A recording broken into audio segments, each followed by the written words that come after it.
11.6이 그러니까 박 전 대통령을 암살한 게 김재규 중정부장이 79년이니까 41년 됐습니다. 41년. 벌써 그렇게 됐네요. 네. 가족들이 김재규 부장의 유족들이 재심 청구를 했어요.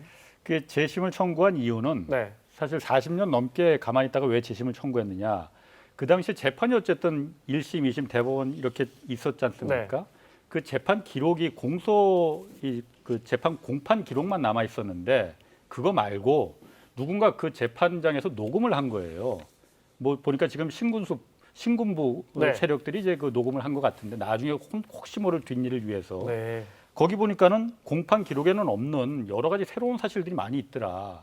라는 부분이 이제 밝혀져서 이걸 이제 JTBC 기자가 어떻게 입수를 했나 봐요. 전체 분량이 재판 기록 시간은 128시간 정도 된다고 해요. 그 전체 그 테이프를 들어보니까는 이거는 충분히 재심거리가 된다라고 해서 지금 재심을 결정한 겁니다. 당시 김재규 부장을 변호했던 변호인의 이야기 들어보겠습니다. 유족이 11.6 재심을 통해서 궁극적으로 구하고자 하는 바는 판결이기보다는 역사입니다.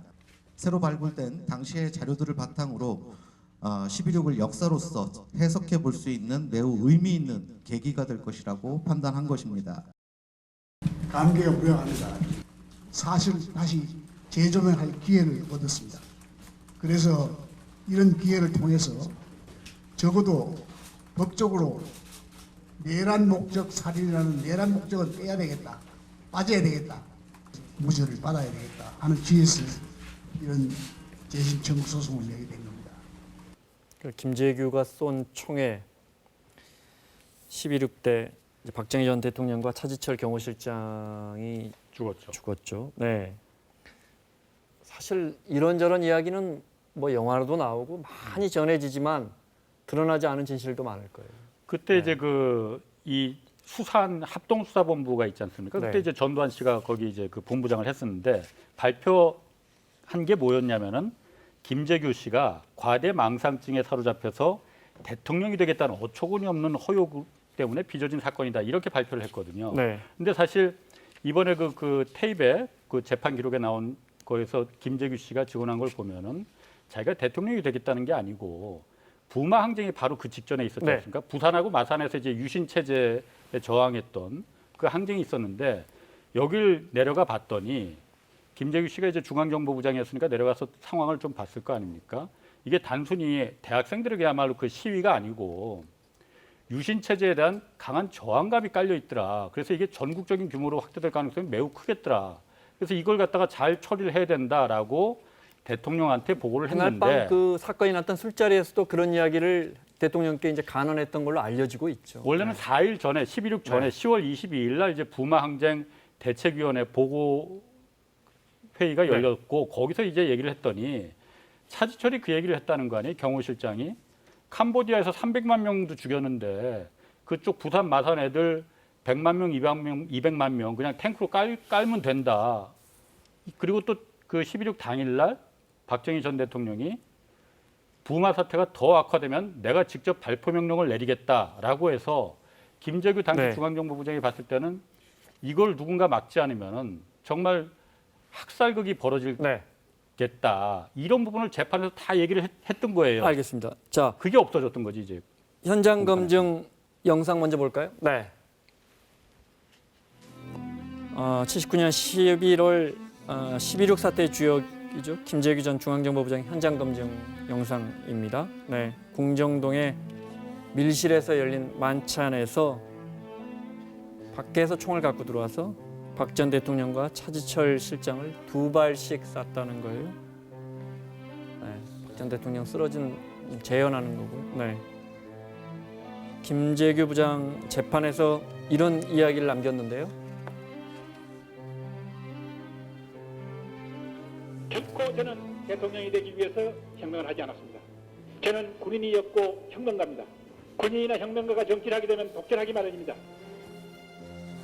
1심과 2심 그리고 대법에 이르기까지 재판부는 김재규 전 부장에게 사형을 선고했고 사건 발생 7달 만에 형이 집행됐습니다. 야수의 심장으로 유신의 심장을 쐈다 그랬잖아요. 그러니까 내란 목적이냐 아니냐 법리적으로. 예. 그러니까 우리가 흔히 알기로는 김재규가 정권을 뺏으려고 박정희 전 대통령을 암살했을까?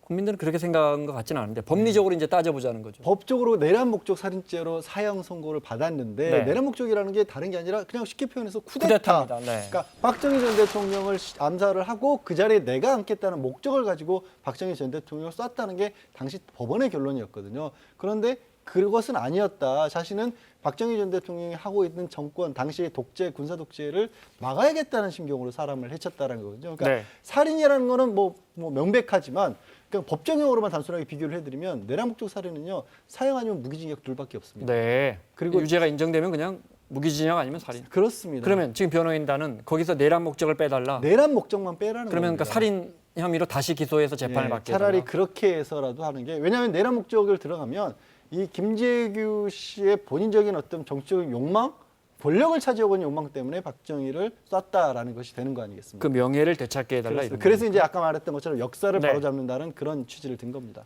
그럼 김재규 부장은 그때 왜 박정희 대통령을 쐈을까? 재판에서 김재규 전 부장이 직접 밝힌 최후 진술에 그 부분이 들어있어요. 그의 주장을 들어보겠습니다. 10월 26일 혁명의 목적을 말씀드리면 5가지입니다. 첫째가 자유민주주의를 회복하는 것이요. 두 번째는 이 나라 국민들의 보다 많은 희생을 막는 것입니다. 또 세 번째는 우리나라를 적화로부터 방지하는 겁니다. 적화 방지입니다. 네 번째가 혈명의 우방인 미국과의 관계가 건국 이래 가장 나쁜 상태입니다.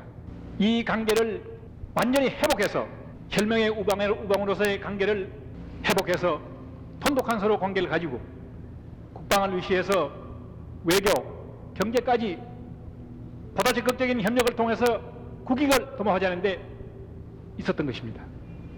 마지막 5번째로 국제적으로 우리가 독재국가로서 나쁜 이미지를 가지고 있습니다.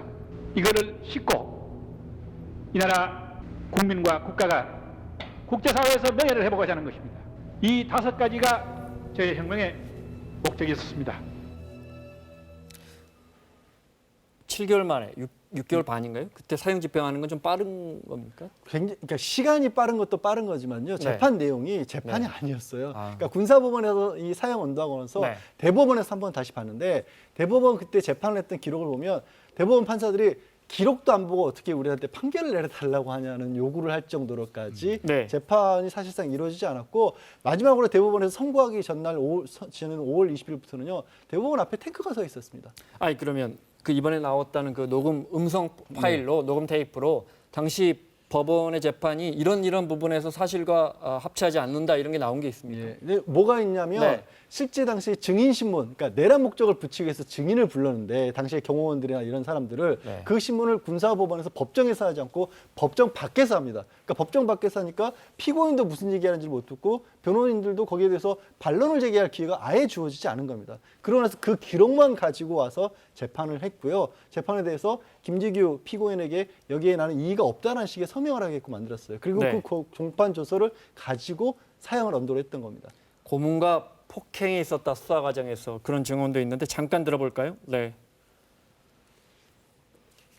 저 꽃갱이 자루를 가지고 다니면서 어깨를 치고 저쪽 다른 방에서는 비명 소리가 들려오고 변호인은 그때 당시에 뭐 제대로 변호를 했답니까? 할 수 있었답니까? 아니 김재규 중앙정보부장이 변호인을 물리고 자기 직접 변호하겠다고 했어요. 왜? 왜냐하면은 그때 김재규 중앙정보부장 그 동생이 같이 그 수사를 받고 있었는데 동생한테 그런 얘기를 했다는 거예요. 그때 신군부가 가족들 가만 안 놔두겠다. 변호인들 계속 쓸 거면은 네. 변호인들을 물리쳤다는 가족을 보호하기 위해서. 네. 그리고 당시 아까 말했듯이 그 재심을 신청한 이유가 아까 그 육성 목소리 이런 게 그 공판 조서에 저런 내용이 없다는 거예요. 이번에 그러니까 처음 보니까는 이런 내용이 다 있었구나.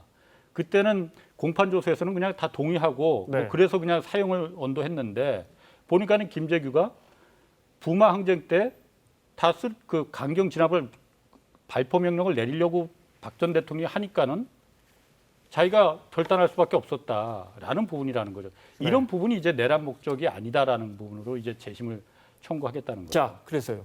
재심이 받아들여질 가능성은요?